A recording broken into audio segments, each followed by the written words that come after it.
Hi, welcome to the Lars Sew Along. My name is Brittany Jepson of the House That Lars Built.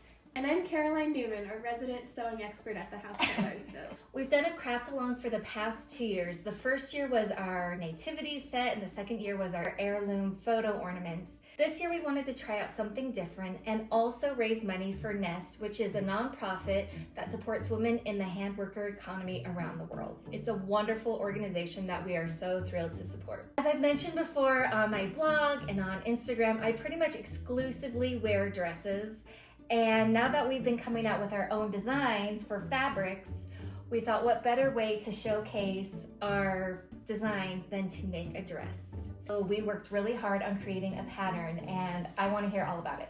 When designing the Lars dress, I knew we had at least 3 main requirements. 1, we wanted it to be really loose and billowy, so it's just easy and comfortable to wear no matter what season you're in.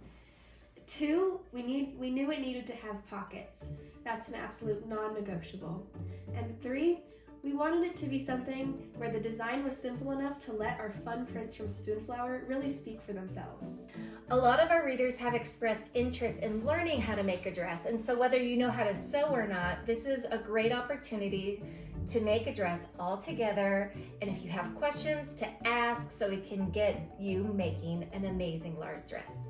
Over the next 3 weeks, Caroline is going to show us how to make the dress from beginning to end. By now, you should have all the materials gathered that you need to make your dress, and today in our video, we're going to cover how to sew the plackets on your dress. It allows you to have an opening to easily slide that sleeve on when you're getting dressed, and then to tie these cute little bows for an added fun touch. Because life is better with those. So to mark your placket line, I start by pinning my pattern piece back to my fabric to make sure that I'm marking everything in just the right spot. So I might place a few pins down just at those corners and curves to make sure we're in the right place. 1 pin right here, and that will kind of hold that spot for me. And I'll lift it up and put a little dot right where that pin is. And then I'll do the same on the bottom. Pull those apart. Mark a little dot right there. And now I can remove my pattern piece. Take out those pins I put in earlier. And now you'll see I have 2 dots marked at the beginning and the end of the placket line. So I'll just take my roller right here and just line it up with that top dot and that bottom dot and just draw a straight line, and now I have my placket marked. We've already transferred the placket marking from our pattern piece onto the fabric. Then we'll take a small hem gauge like this and use it to measure 1/4 inch on either side of this line. The next thing we're going to do is continue this line up the placket, and at the top we want to get close to this top, but we're not going to touch it all the way. Repeat on the other side. Perfect. And now, just a little bit before this opening, we're going to connect these 2 lines with just a short straight line, just like that. Then we're going to take this to the sewing machine. We're going to change our stitch length all the way down. We're going to bring it to about a 1. This is a very short stitch length that will act as reinforcement stitching. We're going to stitch with this reinforcement stitching length all around the shape that we just drew. Line it up here, make sure my needle is lined up with that blue line, and just start sewing. When we get to the tippy top, we're going to keep our needle down, pivot, turn, sew a few stitches across, pivot again, and then continue stitching the length of the placket. Trim our loose threads, and it should look like this. This reinforcement stitching is important because it will prevent our placket from fraying as we cut into it, and it will also act as a guide for our stitching in the next steps. Next thing we're going to do is we're going to take our scissors and we're going to very carefully cut along the original placket marking that we transferred from the pattern. We're gonna cut very carefully to, but not through, our stitching. Okay, just like that. So over at the iron, we're going to press in one long edge of the fabric by 1/4 inch. Then we're gonna press the whole thing in half to mark a center crease. So this is what your placket should look like now. Then along the center crease that we created, we're gonna mark a dot 1/4 inch in from the edge of the fabric. Now we're gonna take our placket to our sleeve and begin to pin. Starting on the leftmost cut edge of your placket, we're gonna take this placket piece and match it. We're gonna start by matching that blue dot that we marked, put a pin in it, and we're gonna match it to the very tippy top of the placket where our cutting ends, and stick a pin in to hold it in place.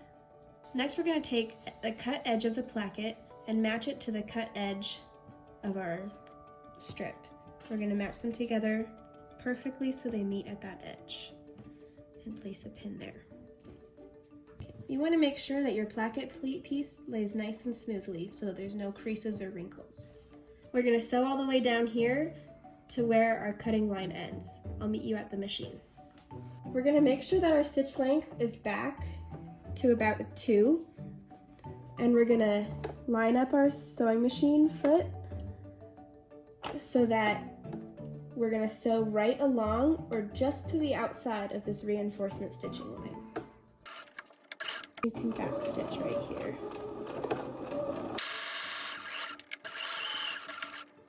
It's going to get a little bit tight as we get up into this corner. We're gonna just keep sewing until we get to the very tippy top, and then we're gonna pause. We're gonna keep our needle down, lift up our presser foot, and we're gonna start rotating our fabric. We're gonna keep this long rectangle piece flat underneath. Make sure it goes nice and long from the back of your sewing machine to the front.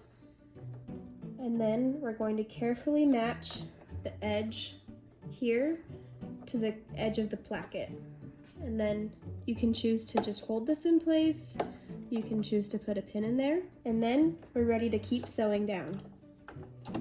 Now this is a little tricky because up here at the top, you want to make sure that there are no wrinkles, that you're not sewing over any excess fabric.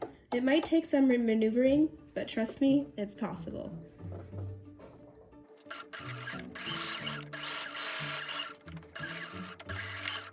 Now that you've finished stitching your placket to your sleeve, you want to double check and make sure that there's no puckers at the tip of your sleeve.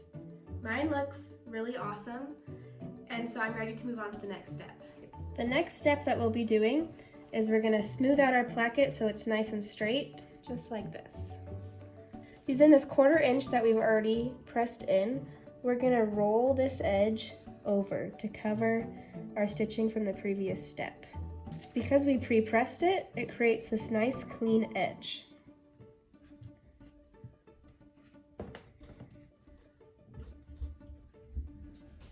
And covers all of that fiddliness right there at the tip of the placket.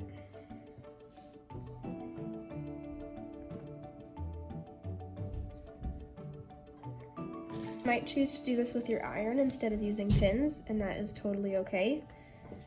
Just any way you can kind of encourage that edge to curl to the wrong side of your fabric and stay there.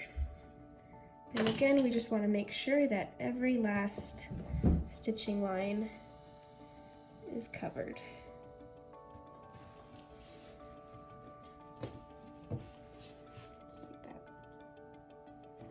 Next, we're going to take this to the sewing machine and sew that edge in place. To edge stitch this in place, we're going to go nice and slowly and sew right along the edge, getting very close but not going through. So I'm going to line up this divot in my presser foot with that edge and just bump my needle over 2 spaces, and that will ensure that I get nice and close, but I sew that edge down.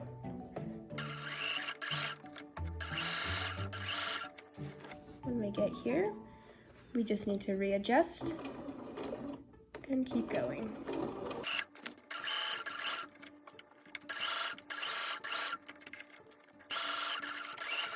Now you can see that our placket is nicely sewn down from the inside.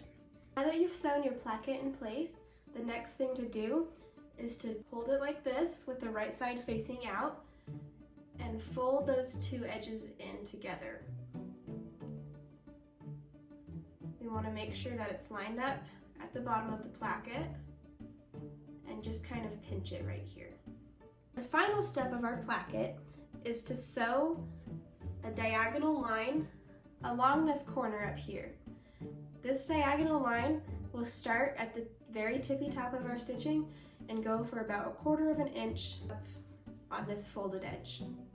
This diagonal line of stitching will hold the placket towards the back so that when we look at it from the front, we have this nice triangular opening.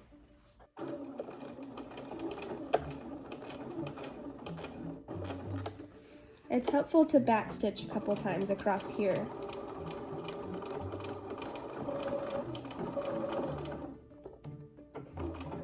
Just do it one more time to be safe. You can see that diagonal line of stitching.